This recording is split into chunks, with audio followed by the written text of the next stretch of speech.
We are investors, यशस्वी भव, through which we simplify your finances. So जो आज का सब्जेक्ट है वो है रिलीफ एंड क्वेश्चन मार्क। तो ये पॉज है करेक्शन का, क्या कंटिन्यूएशन होगा या जो बाउंस बैक आया हुआ है वो कोई रिलीफ है, ये किसी को नहीं पता है। जो डेटा सजेस्ट कर रहे हैं इंडेक्सेस इंडाइसेस और बाकी सब मैक्रोज, हम उसकी बात करेंगे। तो इससे पहले कि मैं आगे बढ़ूं, मैं आपको बता दूं कि मैं सेबी रजिस्टर्ड नहीं हूं। इस एनालिसिस के दौरान अगर किसी एसेट या स्टॉक का नाम आता है मेरे द्वारा या किसी भी पार्टिसिपेंट के द्वारा, तो ये केवल एजुकेशनल पर्पस के लिए होगा, डेमोन्स्ट्रेशन के लिए होगा, ताकि सब्जेक्ट को हम और क्लेरिफाई कर पाए। ये किसी भी तरह से कोई बाई और सेल रिकमेंडेशन नहीं होगा।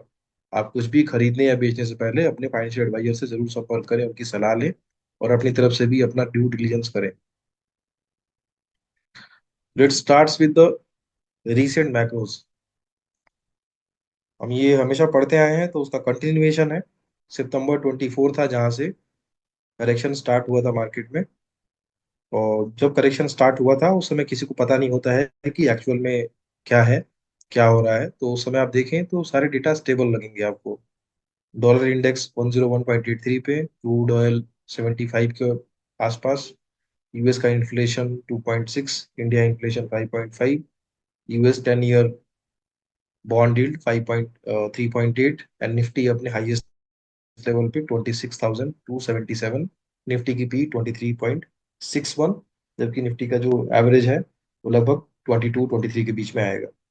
तो वहां पे किसी को नहीं पता, एक बुल मार्केट का कंटिन्यूएशन था, वहां चल रहा था। फिर अक्टूबर आते आते बॉन्ड यील्ड बढ़ता हुआ 104 पहुंचा, क्रूड के प्राइस 80 पहुंच गए, इन्फ्लेशन इंडिया का बढ़ा और बॉन्ड यील्ड भी जो है आप देखिए 4.3 हो गया। 3.8 से सीधा जंप मार के 4.3, बहुत बड़ा जंप है ये।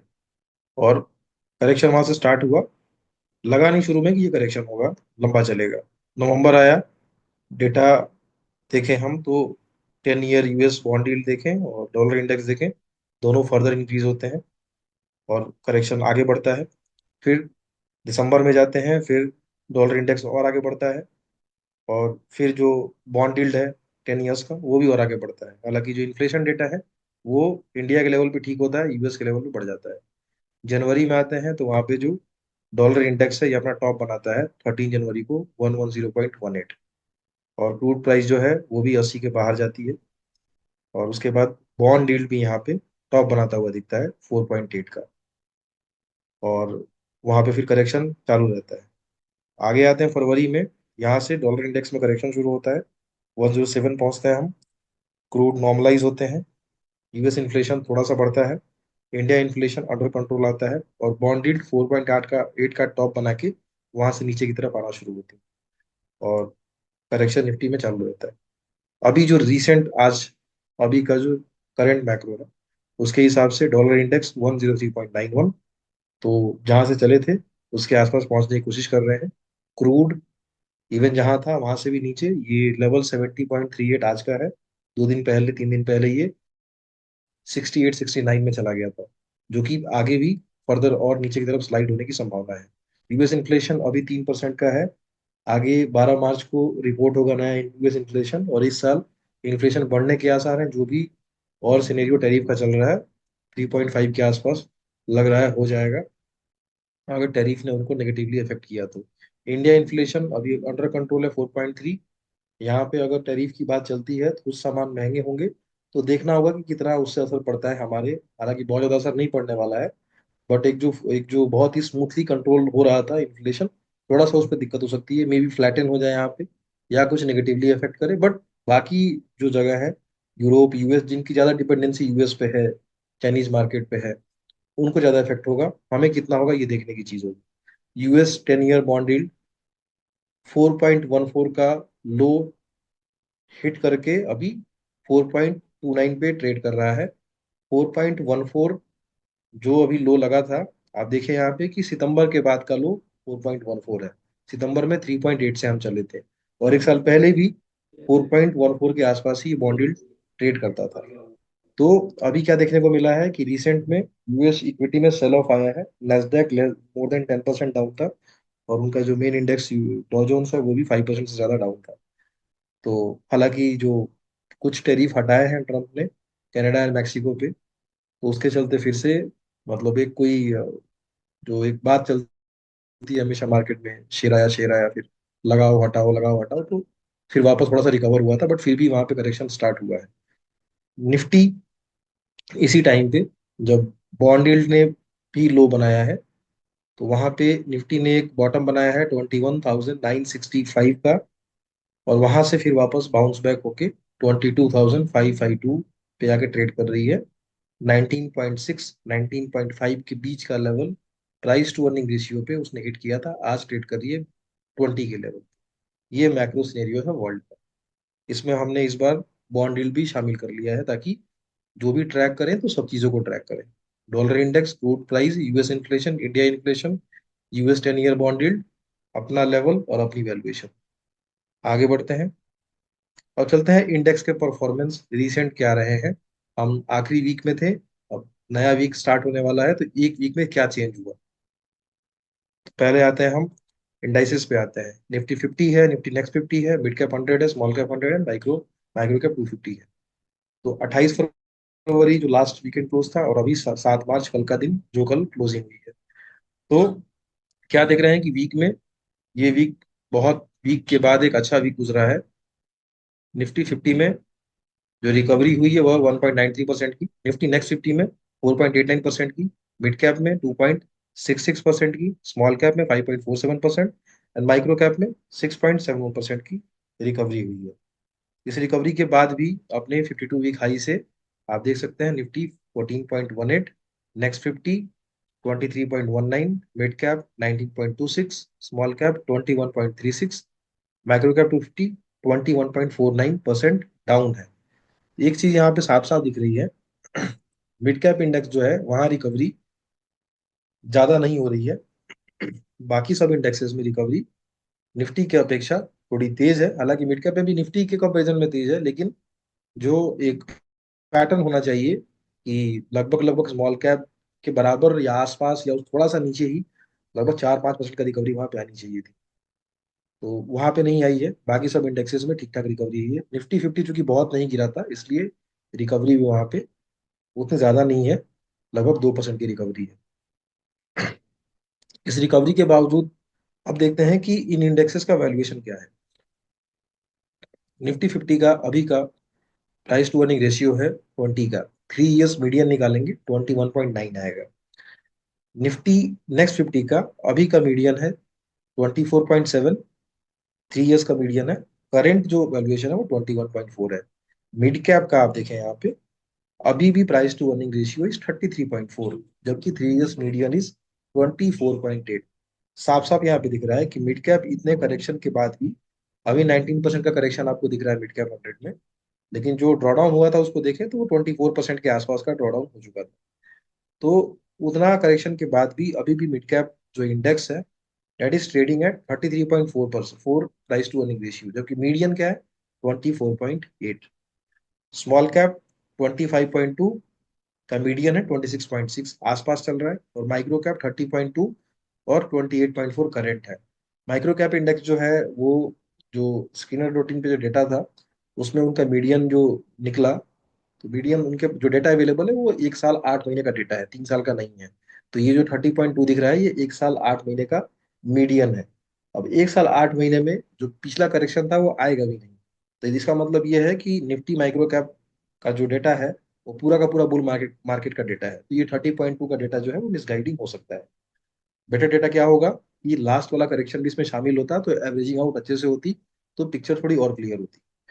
तो आप यहाँ पे देखें कि निफ्टी मिड कैप 100 में रिकवरी भी तेज नहीं आ रही है और वैल्यूएशन अभी भी ज्यादा है। तो एक थोड़ा सा सैंटी यहाँ बनती हुई दिख रही है, जहां पे वैल्यूएशन ज्यादा है खरीदारी वहां पे लोग कम कर रहे होंगे, बट वहां पे कम कर रहे हैं। ठीक है। सेक्टर परफॉर्मेंस की हम बात कर लेते हैं कि अब अलग अलग सेक्टर्स हैं, सेक्टर के इंडेक्स हैं, सेक्टर के इंडेक्स कैसे परफॉर्म कर रहे हैं, ये पूरा डेटा मैंने कंपाइल किया है। तो आप सामने देखिए यहाँ पे, ये पहले लिखा हुआ है सेक्टर, उसके बाद 28 फरवरी को सेक्टर का इंडेक्स कहाँ ट्रेड कर रहा था, फिर अभी रिसेंट क्लोजिंग में कहाँ ट्रेड कर रहा है, रिकवरी कितने परसेंट की आई है, उनका 52 वीक हाई क्या था, और अभी जो ट्रेड कर रहा है तो करेक्शन कितना चल रहा है अभी रिसेंट करेक्शन, उनका current price to earning ratio या फिर अगर प्राइस टू बुक है तो मैंने वो लेने की कोशिश की है, और उनका मीडियन क्या रहता है, 3 साल का मीडियन क्या रहा है, ये डेटा है। तो इसमें आप देखें कुछ कुछ चीजों को मैंने ग्रीन से मार्क किया है। ग्रीन से मार्क करने का मतलब है कि या तो वो अपने वो एवरेज से नीचे ट्रेड कर रहे होंगे, या वहाँ करेक्शन कम हो रखा होगा, या वहाँ रिकवरी अच्छी आई हो। जहां मैंने रेड से मार्क किया इसका मतलब कि वो अपने मीडियन से ऊपर ट्रेड कर रहे होंगे, करेक्शन बहुत ज्यादा हुआ होगा, ये ऐसे होगा। आप इसमें क्या देख रहे हैं कि बैंक्स बैंक्स में करेक्शन बहुत कम हुआ है, क्योंकि साफ साफ दिख रहा है कि मीडियन जो है 2.7% का प्राइस टू बुक रेशियो पे बैंक ट्रेड करता है, ये बैंक निफ्टी है। और अभी current price to book ratio उसका 2.1 है, करेक्शन भी बहुत कम। तो bank Nifty as a whole is trading at their historic low valuation, correction भी बहुत कम हुआ है, और मीडियन से काफी नीचे है 2.7, और यहाँ 2.1 है, तो परसेंटेज वाइज निकालेंगे तो बहुत बड़ा करेक्शन आपको इसमें दिखेगा। सेम वे ऑटो में देखें यहाँ, तो ऑटो का जो मीडियन पीई है 26.4 रहता है, अभी ये 4.79 के परसेंट के रिकवरी के बाद भी करेंटली 20.2 है। ठीक है। बैंक की ही सब पार्ट में आ जाते हैं फाइनेंशियल सर्विसेज। ठीक है, वहां पे क्या दिख रहा है आपको कि प्राइस टू बुक जो मीडियन रहता है उनका 3.4 है, बट अभी 2.8 है, करेक्शन भी यहाँ पे काफी कम हुआ है। आईटी में क्या दिख रहा है आपको कि इतने करेक्शन के 17% के करेक्शन के बावजूद भी अभी भी जो उनका current price to earning ratio है वो 3 ईयर की मीडियन से ज्यादा है। ठीक है। सेम वे में निफ्टी मीडिया, हालांकि वहां रिकवरी बहुत तेज हुई है, लेकिन वो उसका जो 3 साल का जो मीडियन प्राइस टू बुक है उसके ऊपर चल रहा है। वहाँ प्राइस टू अर्निंग लेना इसलिए मुझे ठीक नहीं लगा, क्योंकि वहाँ पे अर्निंग्स काफी नेगेटिव में थी, और वो सही मैट्रिक नहीं होता वहाँ पे। इससे ज्यादा अच्छा मैट्रिक प्राइस टू सेल्स हो सकता है, या ईबी टू एबिटा हो सकता है। उतना मैं डीप नहीं गया, क्योंकि कॉलम्स फिर कम पड़ते हैं उसके लिए। ठीक है। मेटल में देखेंगे तो मेटल में अपने हिस्टोरिक प्राइस टू अर्निंग जो 3 3 साल का है उसके ऊपर ही ट्रेड कर रहा है, करेक्शन भी बहुत ज्यादा नहीं हुई है। फार्मा में आप देखें, फार्मा अपने हिस्टोरिक से नीचे ट्रेड कर रहा है, 30.4 के अभी 30 पे ट्रेड कर रहा है, करेक्शन बहुत नहीं हुई है, तो 14.76 ही उसमें करेक्शन है। पीएसयू बैंक्स, आप देखें पीएसयू बैंक्स, करेक्शन बहुत ज्यादा है इसमें। निफ्टी बैंक में पीएसयू बैंक में करेक्शन बहुत ज्यादा है। प्राइवेट बैंक में हो सकता है कम ज्यादा हो, हम आगे देखते हैं। और ये अपने प्राइस टू बुक जो हिस्टोरिक रहता है उसके आसपास ही ट्रेड कर रहे हैं, 1.2 का प्राइस टू बुक है, 1.2 के प्राइस टू बुक पे ट्रेड कर रहे हैं। अब आते हैं रियलिटी सेक्टर। रियलिटी सेक्टर जो है वो अपने हिस्टोरिक वैल्यूएशन से ऊपर ट्रेड कर रहा है, और करेक्शन भी काफी ज्यादा इसमें आई। हेल्थ केयर इंडेक्स अपने मीन से नीचे ट्रेड कर रहा है, करेक्शन बहुत उसमें कम हुआ है। कंज्यूमर ड्यूरेबल थोड़ा सा नीचे ट्रेड कर रहा है अपने historic price to earning ratio से, करेक्शन उसमें in line with the market हुआ है। ऑयल एंड गैस अपने historic price to earning ratio से ऊपर ट्रेड कर रहा है, करेक्शन भी इसमें बहुत देखने को मिला था। कमोडिटीज में कुछ सब कुछ इन लाइन है, कंजम्पशन भी ऑल इन लाइन है। एनर्जी में हम देखें तो एनर्जी अपने मीडियम प्राइस टू बुक से ऊपर ट्रेड कर रहा है, करेक्शन बहुत ज्यादा हुआ था इसमें। इंफ्रा में बहुत कुछ नहीं है, इन लाइन है। और पब्लिक सेक्टर अंडरटेकिंग जो पीएससी है उसमें देखें अपने मीडियम प्राइस टू अर्निंग से ऊपर ट्रेड कर रहा है, और करेक्शन भी बहुत फास्ट है। क्या इसमें देखने को मिल रहा है, देखने को ये मिल रहा है कुछ कुछ सेक्टर्स जो हैं जो कमोडिटाइज सेक्टर्स हैं, जैसे यहाँ पे कमोडिटीज का मतलब तो कमोडिटी हो ही गया, ऑयल एंड गैस सेक्टर भी कमोडिटी में आता है। एनर्जी का बहुत बड़ा पार्ट जो है, एनर्जी में जो डायरेक्ट एनर्जी प्ले कर रहे हैं वो कमोडिटी है। और चूंकि एनर्जी का अभी थोड़ा सा कैपेक्स चल रहा है, तो उसके जो सब्सिडरी सब्सिडी नहीं कह सकते, एंसिलरीज है, वहां ग्रोथ तेज आ रही है। एनर्जी फिर भी एक कमोडिटी सेक्टर की तरह ही ट्रीट किया जाएगा। इंफ्रा भी कमोडिटी है, पीएससी कमोडिटी है ही, पीएसयू बैंक्स भी कमोडिटाइज्ड ही होते हैं। ठीक है, मतलब वहां भी एनपीए का साइकिल होता है। तो इस पे देख के आप क्लियरली समझ सकते हैं साफ साफ इसमें चीज क्या दिख रही है, जो एकदम बहुत ही क्लियर पिक्चर क्या दिख रही है। जो मुझे इसमें इंटरेस्टिंग लग रही है, सबसे ज्यादा इंटरेस्टिंग, वो सबसे ज्यादा इंटरेस्टिंग क्या लग रही है, आप वैसे लाइंस को देखें जहां पे कम से कम 3 ग्रीन लाइन हो। आपको तीन ग्रीन लाइन कहाँ दिख रही है? बैंक की सबसे ऊपर बैंक में दिख रहा है, तीन ग्रीन लाइन है वहां पे। मतलब कि अपने मीडियम प्राइस टू अर्निंग या प्राइस टू बुक रेशियो से बहुत ही ट्रेड कर रही है, करेक्शन भी बहुत कम हुआ है।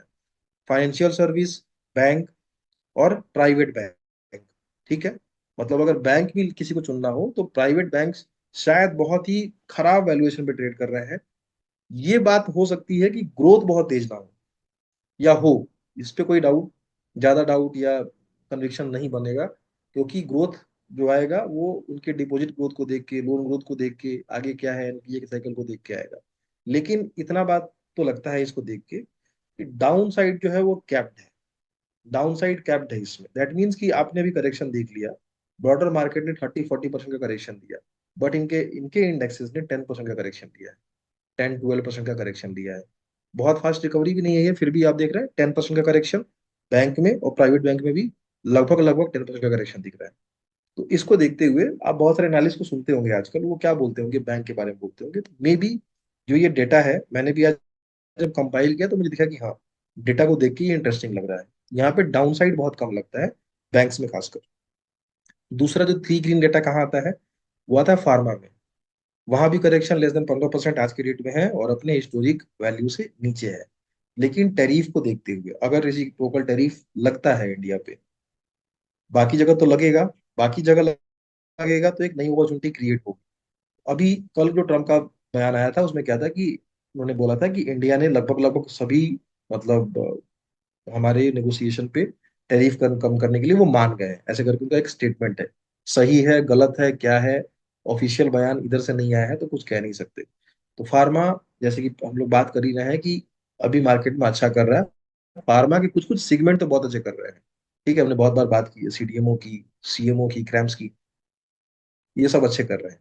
तो अगर अफेक्ट होंगे भी टैरिफ से तो खासकर जो जो जेनरिक वाले बिजनेसेस हैं, एपीआई वाले, ठीक है, जो बिग फार्मा कंपनीज हैं, जिनके कि यूएस में बहुत बड़ा मार्केट है उनका, वहां पे उनको दिक्कत होने की संभावना है। अदरवाइज आप देख रहे हैं कि वैल्यूएशन लेवल पे और ड्रॉडाउन लेवल पे स्ट्रेंथ के हिसाब से यहाँ पे थ्री ग्रीन दिखता हुआ आपको साफ साफ दिख रहा है। फिर अगेन यहाँ पे आपके लिए सामने है हेल्थ केयर इंडेक्स जो है। हेल्थ केयर जो है वहां भी देखिए आप अपने हिस्टोरिक मीन मीडियम से नीचे चल रहे हैं, और करेक्शन भी बहुत ज्यादा उसमें नहीं हुई है। तो ये आपके लिए काफी इंपॉर्टेंट चीज रहेगी। अ, आपके लिए अच्छा होगा, सबके लिए, कि मार्केट लीडर्स जो आगे होने वाले होंगे, उनमें से बहुत ज्यादा जो होंगे वो पहले चलना स्टार्ट कर देंगे। तो ये तो जस्ट अभी एक वीक का थोड़ा सा पॉज है या रिलीफ है या बाउंस है, आप जो भी कह रहे हैं। तो निफ्टी लेवल पे हार्डली वो निफ्टी 1.9% के आसपास बढ़ी है, 2% के आसपास, जबकि small cap and micro cap 5-6% बढ़ गए। तो ये होगा क्योंकि करेक्शन वहां भी बहुत तेज आएगी, होगा। तो इस जब ये ऊपर की तरफ जाएंगे तो कौन सा सेक्टर पहले रन करना स्टार्ट कर रहे हैं, जैसे कि आपको यहाँ पे चेंजेस दिख रहे हैं, इसको सभी इन्वेस्टर को या जो भी इंटरेस्टेड है, जो मार्केट को ट्रैक करते हैं, आप अलग अलग जो जो अलग अलग सेक्टर के इंडेक्स हैं उनको ट्रैक करेंगे तो आपको स्ट्रेंथ दिख जाएगी कौन भाग रहा है। ठीक है, कौन भाग रहा है, तो उससे आपको क्लियर कट लीडर्स के बारे में, अगले जो लीडर्स हो सकते हैं उनके बारे में चल जाएगा पता। फिर ये इसको क्या बोलते हैं, टॉप डाउन अप्रोच बोलते हैं। पहले सेक्टर को देखना, फिर उस सेक्टर में कंपनी के अंदर घुसना। ठीक है, कंपनी के अंदर घुसना, ऐसे इसको आप एनालाइज कर सकते हैं। दूसरा तरीका ये हो सकता है, कहीं पे आपको यहाँ पे तीन रेड भी दिख रहे हैं, लाइक आपको एनर्जी पे तीन रेड दिख जाएगा, पीएससी पे तीन रेड दिख जाएगा, और मेरे ख्याल से रियल्टी पे तीन तीन रेट दिख रहा है। ठीक है, तीन चीजों पे। तो एनर्जी में जो कि जो बिल्कुल कमोडोटाइज बिजनेस है, जो बिल्कुल ऑयल वाले बिजनेस है डायरेक्ट, वो बिल्कुल प्योर कमोडिटी है। लेकिन एनर्जी में भी कुछ पार्ट ऐसा होगा जो उसको उसके एंसिलरी की तरह काम कर रहा होगा। ठीक है, तो उसकी डिपेंडेंसी केवल यहाँ के ऑयल एंड गैस पे नहीं रही होगी, और भी जगह पे जहाँ पे ऑयल एंड गैस का कैपेक्स चल रहा है वहां पे रहा होगा। तो उसको थोड़ा सा डिफ्रेंशिएट करके देखना होगा। तो वो तो हो गया पिक करने की बात, हो गई कि आप एक अच्छे स्टॉक पिक करें तो आप किसी भी खराब सेक्टर में भी ठीक ठाक कंपनी निकाल लेंगे, वो अलग बात है।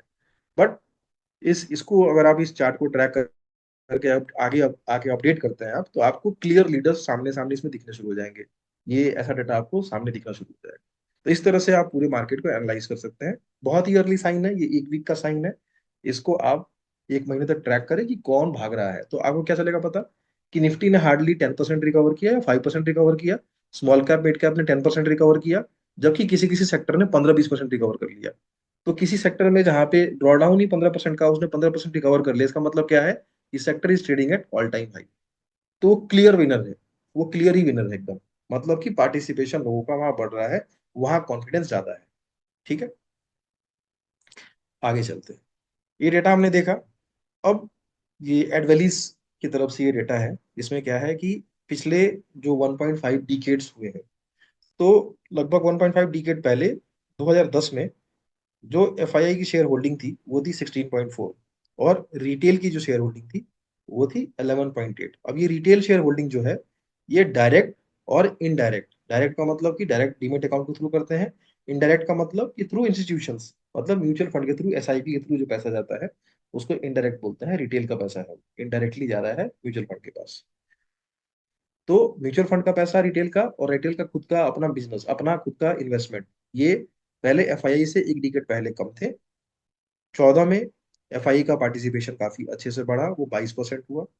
और रिटेल प्लस, रिटेल का पैसा थ्रू म्यूचुअल फंड, वो वहीं 11.1 पे रहा। 2020 आते आते रिटेल पार्टिसिपेशन बढ़ा और 15.4 पहुंचे, और 20.8 एफआईआई पहुंचा। अभी एफआईआई जनवरी के एंड में 17.4, और रिटेल नाउ सरपास्ड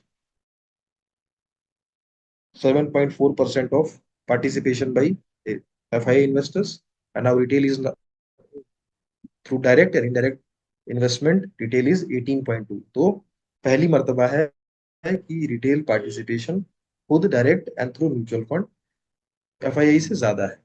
ये किसी भी मार्केट के लिए एक अच्छी बात है, एक मेच्योर मार्केट के लिए ये अच्छी बात है कि वहां का खुद का पार्टिसिपेशन बढ़ना चाहिए। अब आते हैं कि इसमें फिर दिक्कत कहाँ हो रही है। आप इसको देखें, ये मार्च 19 से लेके, मतलब FY19 से लेके अभी जनवरी 25 तक का डेटा है।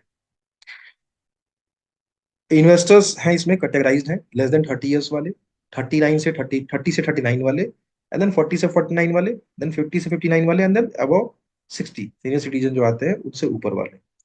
तो आज से 5 साल पहले, कोविड से पहले क्या था कि जो बिल्कुल नए थे, बहुत यंग थे, उनमें से बहुत लोगों ने, मे बी लेस देन 30 है, तो बहुत लोगों ने कमाना शुरू भी नहीं किया होगा। ठीक है, मे बी अपने गार्जियन का पैसा या कैसे भी करके अपना खुद का पॉकेट मनी कैसे करके इन्वेस्ट करते होंगे। उस टाइम पे वो 22.6% थे। मेजोरिटी जो इन्वेस्टर थे वो कहाँ से थे? 30 से 39 ईयर्स वाले थे। दैट मीन्स कि 30 से 39 ईयर्स वाले का मतलब है कि यहाँ पे एम्प्लॉयमेंट हो जाती है, और मैच्योरिटी लेवल भी आ जाती है, पेशेंस आ जाता है। मतलब एक कंप्लीट, एक जो एक बैलेंस आदमी का अप्रोच होता है। एज, ऐसा जरूरी नहीं है कि कोई कोई 25 ईयर्स एज वाला आदमी स्मार्ट नहीं हो सकता, पेशेंस वाला नहीं हो सकता है बिल्कुल। बट अगर हम सर्वे करें, परसेंटेज निकालें, या आप अपने आप को देखें, तो आपको समझ में आएगा कि आप 25 में थे तो कैसे थे, और 35 में है तो कैसे हैं। ठीक है, या अभी जो 25 का है वो आगे 35 का होगा, तो क्या संभावना है उसके और मेच्योर होने की? क्या वो और अच्छा बिहेवियर वाला आदमी होगा, पेशेंस उसमें आएगा? ठीक है, तो अपने आप को एनालाइज कर सकता है। तो हमने क्या देखा कि ये जो लेस देन 30 वाला जो परसेंटेज था, वो 26.6 से धीरे धीरे ग्रेजुअली बढ़ते बढ़ते जनवरी 25 में 40.2 हो चुका है। ठीक है, और चूंकि इनका पार्टिसिपेशन बढ़ा है, तो ऑटोमेटिक जो नीचे वाले जो कैटेगरी हैं उनका पार्टिसिपेशन उनके कम करने से नहीं, उनके ज्यादा बढ़ने से परसेंटेज वाइज कम हो गया है। ठीक है, तो यहाँ पे एक वरी है। ऊपर देखिए क्या लिखा हुआ है, ये सोर्स जो है ये एनएससी का ही डेटा है। ये क्या है? ये out of total registered investors, more than 40% are now under the age of 30। For most of them it is the first time they are realizing that the market can betray them, just like their ex boyfriend और girlfriend. ठीक है, तो उनके लिए पहली बार ये heart break type है। ठीक है, तो बहुत सारे इसमें लोग ऐसे होंगे जो कोविड के बाद आए हैं, या इवन बहुत सारे लोग ऐसे भी हैं इसमें जो इवन 22 के भी बाद आए हैं, रिसेंट 1-2 ईयर्स में आए हैं। तो एक जस्ट एक व्यंग है इन पे कि इनके लिए तो आज का मार्केट जो है उनके एक्स गर्लफ्रेंड बॉयफ्रेंड के साथ उनका ब्रेकअप टाइप उनको लग रहा है कि वो धोखा हुआ है इस मार्केट के साथ। उन्होंने तो सुना था यहाँ पे कि हर साल म्यूचुअल फंड में पैसा लगाओ तो पैसा जो है 20%, 25%, 40% हो जाता है। स्टॉक में पैसा लगाओ तो 15%, 20%, 50% ही बढ़ जाता है, दुगुना भी हो जाता है। हमारे साथ ऐसा क्यों हो रहा है? ये पहली बार उनके साथ है। ठीक है, तो रिटेल पार्टिसिपेशन आपको वहां बढ़ता हुआ दिखा। एफआईआई को पीछे छोड़ा हमने, लेकिन किसके भरोसे छोड़ा हमने? उनके भरोसे जिनकी फाइनेंशियल स्टेबिलिटी ही अभी तक डिसाइडेड नहीं है। और किसी भी आदमी में लॉस में भी होल्ड करने की क्षमता तब आती है, प्रोवाइडेड कि उनकी फाइनेंशियल स्टेबिलिटी उनकी हो। ठीक है, उनका पैसा अगर कहीं निगेटिव रिएक्शन भी दे रहा है, तो उनको पता हो कोई बात नहीं है, मेरा काम और तरीके से चल जाएगा, उसको मैं छोड़ देता हूँ, अपने आप को ठीक हो जाएगा। तो यहाँ पे लेस देन 30% वाले लोग, लेस देन 30 ईयर्स वाले ज्यादा लोग हैं, जिनका हो सकता है कि पॉकेट मनी लगा हो, या कहीं से उधार लेके लगा रखा हो, या थोड़ा हीरोइज्म टाइप का कुछ उसमें इन्वेस्टमेंट हो, तो वहां से विड्रॉल के चांसेस थोड़े ज्यादा होते हैं। ठीक है, आगे आते हैं। तो अब हमारा जो ग्रुप है वो मोस्टली जो डिस्कशन करते हैं, उसमें मोस्टली जो है स्मॉल कैप इंडेक्स के ज्यादा होते हैं पार्टिसिपेशन, और ज्यादा वो करेक्ट भी हुआ है स्मॉल कैप इंडेक्स। तो हम उसकी बात कर लेते हैं कि पिछले पिछले कोविड से लेके अभी तक का करेक्शन में कैसे हुआ है। तो कोविड में करेक्शन स्मॉल कैप का 50% का था, तो ये वंस इन अ, क्या बोल सकते हैं इसको, सेंचुरी टाइप का था। तो इसको हमें काउंट नहीं करना चाहिए। ठीक है, ये 2-3 महीने का करेक्शन था, नीचे गया एकदम स्ट्रेट लाइन में, आप देख लीजिए यहीं पे फरवरी से मार्च तक, और सीधा वहां मार्च से ऊपर उठना शुरू हुआ, और एकदम 2 महीने के 3 महीने के अंदर इसने हाई काट के यहाँ पे खत्म कर दिया। ठीक है, 21 का लास्ट लाते आते उसने ऑल टाइम हाई भी तोड़ दिया, और जहां से गिरा था वहां को उसको तोड़ भी दिया उसने। तो ये एक जस्ट एक मतलब कोई मैक्रो रिएक्शन नहीं था, ये पेंडेमिक था। तो जो रिएक्शंस और हुए हैं पिछले, उसके पहले भी जो हुए हैं, क्या दिख रहा है यहाँ पे? ये करेक्शन यहाँ पे आपको दिख रहा है 22% का करेक्शन है, यहाँ पे 17% का करेक्शन, ये 28% का करेक्शन, 23% का करेक्शन है। लास्ट करेक्शन जो था वो था 20, आप देखें यहाँ पे, तो ये 26% का करेक्शन था। फिर बीच में एक जो ब्लिप था थोड़ा सा, वो 13% का करेक्शन था। एंड देन अभी जो इंडेक्स ने करेक्शन दिया है वो 26.51, ऑलमोस्ट 27% करेक्शन। तो ऑलमोस्ट आप क्या देखें कि हाईएस्ट करेक्शन जो एक्सेप्ट एक्सेप्ट पेंडेमिक, जो हाईएस्ट करेक्शन स्मॉल कैप का था, वो यहाँ पे 28% का करेक्शन आपको दिखा था। और वो कौन सा दिन, कौन सा था? वो टाइम था 2018 का जुलाई का टाइम था। वहां से फिर रिवर्सल शुरू था। और अभी आप जो करेक्शन का मोड देख रहे हैं, तो आप इसमें क्या देख रहे हैं कि एक बार में करेक्शन पूरा का पूरा कहीं भी खत्म हुआ आपको नहीं दिखा। आप चाहे यहाँ 18 वाला टाइम देख लें, वहां करेक्शन धीरे धीरे होते होते होते होते यहाँ तो पेंडेमिक ही आ गया। फिर बाद की अगर फेजेस देखें आप, तो करेक्शन मतलब ग्रेजुअली खत्म होता है। तब एक बार उसने बॉटम बनाया, थोड़ा ऊपर उठा, फिर एक बॉटम बनाया। तो जो मैं बोलता हूँ ना कि लोअर लोअर लोज नहीं लगनी चाहिए, जैसे इस पॉइंट पे, यहाँ पे देखिए करेक्शन होगा, करेक्शन यहाँ पे एक पुल बैक आया, बट नीचे गिरा, जैसे टूटा नया लो बन गया, फिर नया लो बन गया। करेक्शन खत्म कैसे हुआ? यहाँ से ये निकला, ये 2022 वाला जो टाइम है, यहाँ से इंडेक्स ऊपर निकला, और यहाँ वाला जो, यहाँ पे जो छोटा सा हाई बना इसको काटा, और जो यहाँ से गिर के जो लो बन रहा है वो पिछले लो से मतलब हाइयर लोज बना, लोअर लो नहीं बन के हाइयर लो बना। तो जब हाइयर लो बनता है, तभी जाके करेक्शन वापस वहां पे पुल बैक कंटिन्यू होके, और वापस उसने पुराना हाई काटा। तो यहाँ पे जस्ट अभी आपको जो सामने दिख रहा होगा, वो जस्ट यही बात मैं कह रहा हूँ कि ये पॉज है कि रिलीफ है, ये नहीं पता अभी। हमारे लिए मैटर क्या करेगी कि जो लो बना है, आखिरी लो बना है जो 21,965 का जो लो है, वो लो जो है वो कटना नहीं चाहिए। लो इसके बाद भी यहाँ से बने, बट उसके ऊपर का लो बने, तभी जाके कंसोलिडेशन में आएगा, और वहां से कंटिन्यूएशन बन के स्ट्रेंथ आएगी, बाइंग स्टार्ट होगी। और बहुत लोग टेक्निकल टेक्निकल लेवल पे एंट्री लेते हैं, उनके लिए भी सहूलियत होगी। तो with this I finish, now any doubts?